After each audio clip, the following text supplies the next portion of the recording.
कुन फयकून का क्या मतलब है, बदी कायनात की इब्तदा का अमल कैसे हुआ, ये और बहुत कुछ जानेंगे हम इस वीडियो में। सलाम अलैकुम नाज़रीन, जिन आयतों को आज हम समझेंगे वो है सूरह अल बकरा आयत नंबर 116 और 117। मैं उम्मीद करता हूँ कि आप इन्हें गौर से सुनेंगे और अपनी जिंदगी को कुरान के मुताबिक गुजारने की कोशिश करेंगे, क्योंकि कुरान अल्लाह ताला की तरफ से नाजिल करदा तमाम इंसानों के लिए एक मुकम्मल ज़ाब्ता हयात है। नाज़रीन, कुरानी कवानीन को समझने, उनकी रूह से रियासत का निज़ाम बनाने और उस पर अमल करने के लिए जरूरी है कि इंसान पहले तो मजहबी पेशवाओं के वज़ा करदा मज़ाहिब व मसालिक और आबाओ अजदाद के तौर तरीकों को अपने दिलो दिमाग से निकाल दे। इसके बाद वो इस काबिल हो सकेगा कि कुरान के अटल ज़ाब्ते हयात का इत्तबा कर सके। ये इसी सूरत मुमकिन है कि जब सिर्फ कुरान को रियासत और उसकी हुकूमत में बिला शिरकत गैर कानून की हैसियत दी जाए। अगर कानून के साथ रवायात व मरवजा सुन्नत को भी मुल्की कवानीन बनाएंगे तो दीन कभी नाफिज नहीं होगा, क्योंकि रवायात और मरवजा सुन्नत हर मसलक की मुख्तलिफ है। फिर फिरकों के इख्तलाफात का अजाब पूरी कौम को भुगतना होगा।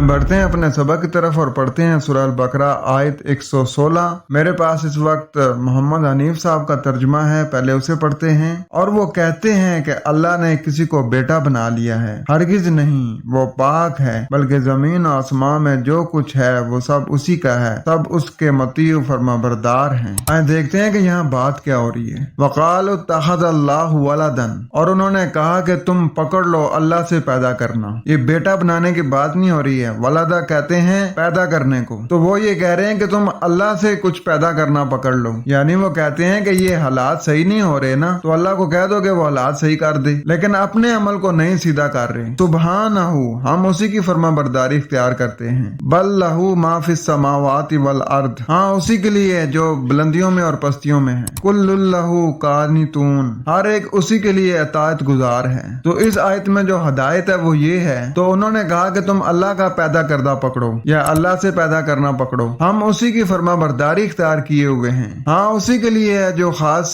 बुलंदी में है या खास पस्ती में है, हर एक उसी के लिए अताअत गुजार है। और आगे 117 नंबर आयत, वही जमीन और आसमान को इब्तदाहन पैदा करने वाला है, जब वो किसी काम को करने का फैसला करता है तो सिर्फ इतना कहता है कि हो जा तो वो हो जाता है। आइए देखें कि यहाँ बात क्या हो रही है। बदीउस समावाति वल अर्द, शुरू करने वाला, इब्तदा करने वाला, बुलंदी का और पस्ती का। व इज़ा क़ज़ा अमरन, और जब मुकम्मल कर दिया मामला, फ इन्नमा, पस बेशक जो, यक़ूलु, ये कहा, लहू, उसके लिए, कुन, हो जा, फयकून, पस वैसा ही हुआ। तो अल्लाह ने हर मामले का पहले से पैमाना मुकर्रर कर दिया है। व इज़ा क़ज़ा अमरन का, तो मामला मुकम्मल होने पर जो उसका नतीजा बताया गया है वो वैसे ही होता है, उसकी कोई तब्दीली नहीं होती। अब जैसे सलात कायम करने का कहा गया है कि जब सलात कायम करेंगे तो उसका फायकून क्या है, तन्हा वल फाशा वल मुनकर। अगर वो रिजल्ट नहीं मिल रहा, वो नताइज नहीं मिल रहे, तो आप फायकून सही नहीं कर रहे हैं। तो इस आयत में वाज़ेह अल्लाह ने हुक्म दिया है कि खास बुलंदी और खास पस्ती का इब्तिदा करने वाला, यानी शुरू करने वाला, और जब मामला मुकम्मल किया बस बेशक उसके लिए कहा हो,